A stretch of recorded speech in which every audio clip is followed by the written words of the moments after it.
স্তর হয়ে গেছে, এখানে এক ভাগ, এখন তো কত বড় হয়ে গেছে ওইখানে এক ভাগ হয়ে গেছে।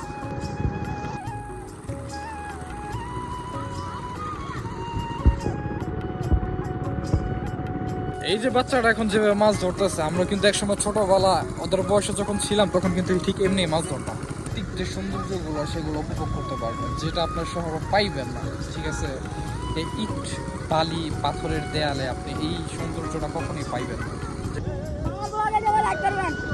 লাস্ট টাইম যখন এই গাছগুলো দেখছিলাম তখন খুব ছোট ছোট ছিল আর কি, আর এখন তো মাশাআল্লাহ দিল অনেক বড় হয়ে গেছে। এখানে এসে আমরা খেলাধুলা করতাম, মাঠে থেকে এখানে আসতাম, অনেক ছোট ছোট চিকন চিকন ছিল, এখন তো কত বড় হয়ে গেছে।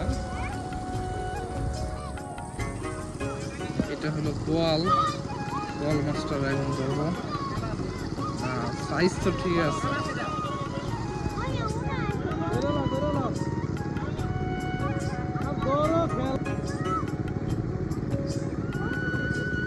বোয়ালটা ইচ্ছা করে এসে ধরা দিচ্ছে, বুঝতে পারছে যে আমার আর বাঁচার কোনো রাস্তা নাই, যার জন্য এসে ইচ্ছাকৃতভাবে ধরা দিয়ে দিচ্ছে।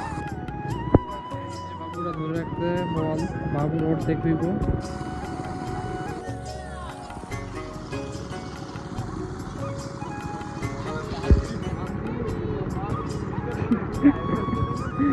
পিছিরা মাছ ধরার আপ্রাণ চেষ্টা, বাট পারতেছে না, মাছ ওর থেকে বেশি চালাক।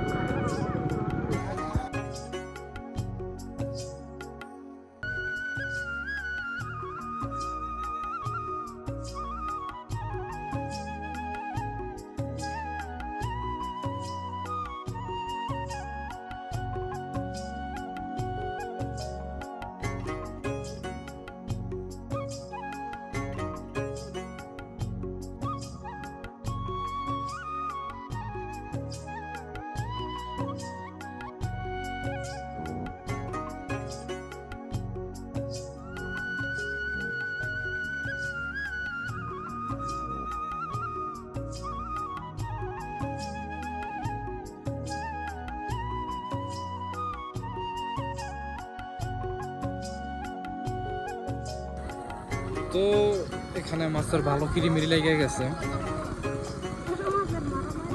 ছোটবেলা এক সময় তো আমরা এইভাবে মাছ ধরতাম, যাইতাম, অনেক মজা করতাম, বাট এখন আর কি, মাছ ধরতো খুব মজা, প্লাস মাছ দেখতো খুব, মানে মাছ ধরাটা দেখতো খুব মজা লাগে।